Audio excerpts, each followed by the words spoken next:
CFNJ présente La vie dans la Naudière. On commence notre week-end avec Isabelle Perrault et devinez ce que je vais dire, un autre beau week-end et même, on pourrait dire chaud dimanche, pas loin de 20 degrés en cette mi-octobre quand même, c'est impressionnant. Bonjour Isabelle Perrault. Allô, Nicolas. Effectivement, un autre beau week-end. On dirait qu'on les collectionne. Mais moi aussi, je l'ai déjà dit, mais c'est un peu inquiétant, là, Oui. rendu à ce temps-ci de l'année, que ça soit aussi beau et chaud. C'est quand même particulier. Les rivières sont vides, c'est pas compliqué. Oui. Heureusement, je vois 3 jours de pluie de suite, ce que j'ai pas vu depuis des mois, et c'est prévu en début de semaine prochaine.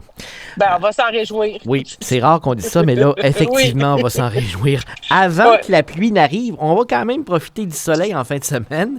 Il y a Absolument. plein d'activités en Matawini, et je commencerai par 2 spectacles du côté du Crapaud. C'est le Crapaud qui est maintenant installé, là, bien installé à Saint-Félix-de-Valois, a toujours une belle programmation à l'automne. Oui. C'est des sorties vraiment agréables. C'est bien sûr tout le temps en lien avec la tradition orale, les chansons traditionnelles et la culture.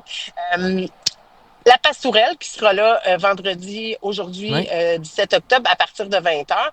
Donc, la Pastourelle, là, c'est un groupe établi dans la Naudière depuis longtemps. Ce qui vise à valoriser beaucoup, c'est le patrimoine vivant québécois en mettant différents thèmes de l'avant dans les chansons traditionnelles. Donc, du violon, de l'accordéon, de la guitare, du tapage de pied, de la flûte. Et c'est vraiment un groupe qui propose un éventail de sonorités là, qui passe du festif au plus zen, je dirais, là, un petit peu plus contemplatif. Donc, une belle soirée là, ce soir avec la Pastourelle au Crapaud.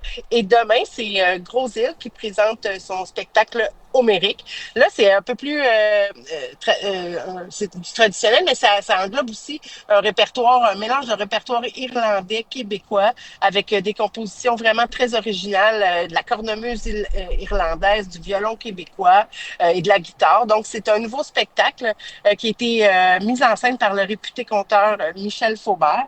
Donc, c'est une véritable épopée à travers les personnages légendaires de l'Irlande et de chez nous, comme la Dame Blanche des Chutes Montmorency, par exemple, et la Pirate irlandaise. Donc, c'est vraiment des chansons rythmées. C'est demain à partir de 20 heures au Crapaud à Saint-Félix. Il y a évidemment la grande marche, le défi Pierre Oui. Lavoie qui passe dans la région en fin de semaine et il y a plein d'endroits en Matawini où ce sera le cas. Hein. Absolument, mais c'est une prescription des médecins de famille, hein, cette Oui. grande marche-là, depuis plus de 10 ans maintenant. C'est très rassembleur. Puis, tu sais, la marche, là, ça coûte rien. On peut le faire partout, à son rythme, avec nos amis, avec les chiens, avec les petits-enfants. C'est vraiment quelque chose qui est prescrit pour le faire le plus souvent possible pour se maintenir en santé, bien entendu. Donc, en Matawini, samedi, ça va se passer à Saint-Donat. Tout ça débute toujours à 10 heures. À Saint-Donat, le départ est au Parc des Pionniers, à Entrelac, à l'Hôtel de Ville et à Saint-Jean-de-Matha, à l'abbaye Val-Notre-Dame. Donc, un bel endroit pour aller marcher. Et dimanche, c'est à Chersey, au terrain de baseball, toujours à partir de 10 heures, et à Radon, à la Terre des Bisons. Ça aussi, c'est un très bel endroit pour aller faire de la marche. Donc, vous pouvez même en profiter 2 fois en fin de semaine, soit samedi et dimanche. Ben oui. De la façon dont vous voulez, mais vraiment d'en prendre une bonne habitude, c'est des saines habitudes de vie. Isabelle, à Entrelac, il y a la veillée des chantiers. Ouais, ben ça, c'est pas mal le fun. Ça provient d'un appel à projet qui a été lancé par la MRC de Matawini pour au niveau du patrimoine et de la nature aussi. On essaie d'allier culture et nature. Donc, c'est un grand rendez-vous de culture vivante en forêt. C'est au Parc des Optimistes et au Sentier des Boucles d'Entrelac. Il y aura plein de choses qui vont se passer là. C'est dans le cadre, comme je le disais, de l'appel à projet de culture en nature de la MRC de Matawini. Donc, musique traditionnelle avec accordéon, harmonica, guitare. Il y aura des chansons à répondre par la chorale du village avec un répertoire là, du folklore québécois. Il y aura de l'artisanat vivant. Il y a une sculpture en bois qui sera faite par les élèves de l'école cette semaine. Ça a été fait, donc ça se terminera avec des sculpteurs professionnels. Et cette grande sculpture-là pourra se déplacer là, dans tout le village. Ensuite de ça, il y aura des jeux d'antan. Tu sais, donc des jeux de bois, des jeux que les enfants pourront découvrir ce que leurs arrière-grands-parents avec qui ils jouaient à l'époque. Et il y aura bien sûr du conte et du Québec et une collation au chalet des loisirs. Là. Donc, tout ça s'inscrit aussi avec la grande marche du défi Pierre Lavoie. Donc, une belle fin de semaine communautaire et rassembleuse entre lacs en fin de semaine. Du côté de Chersey, les citoyens qui ont leur lac à cœur sont invités à une rencontre.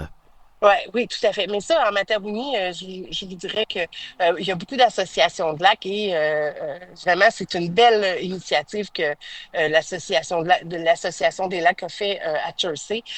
C'est au conseil de la salle du conseil municipal. Ça sera en deux parties. Donc, dans un premier temps, il y aura la présentation qui pourra permettre de mieux comprendre les caractéristiques d'un lac en santé et aussi les principales menaces là, qu'on doit contrôler pour le maintenir en santé. Et la deuxième partie sera plus orientée là, sur les différentes actions à poser individuellement et collectivement pour maintenir et même améliorer la qualité de nos plans d'eau. Donc, bien connaître le plan d'eau pour savoir quelles actions pourra le maintenir ou améliorer sa qualité, sa santé. Donc, ça commence à 8h30 et il y aura une période de questions, une plénière. Donc, tous ceux que ça intéresse, ils ont invité bien sûr à aller participer à cette belle réunion-là sur la santé des lacs. Et enfin, tout le mois d'octobre, au parc régional de la Chute à Boules ou la Chute à Bulles à Saint-Côme, on est en mode Halloween. Ben oui, ben là, je vous le dis, le mode Halloween s'en vient un peu partout. Là. Vous surveillez dans vos municipalités, il y a plein de belles choses qui s'organisent. C'est le temps de choisir son costume d'Halloween. Nicolas, est-ce que tu sais en quoi tu vas te déguiser? C'est une bonne question. Je me suis pas encore posé la question.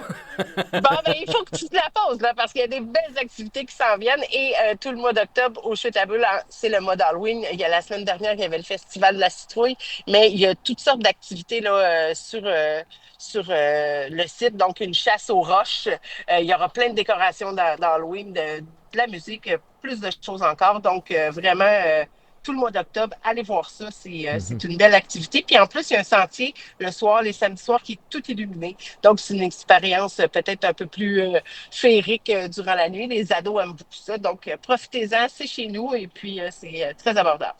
Isabelle Perrault sur ce agréable week-end et on se rejase vendredi prochain. Absolument. Merci, Nicolas. Bye bye. Bye. CFNJ vous a présenté La vie dans l'Anaudière, une région à découvrir, à visiter.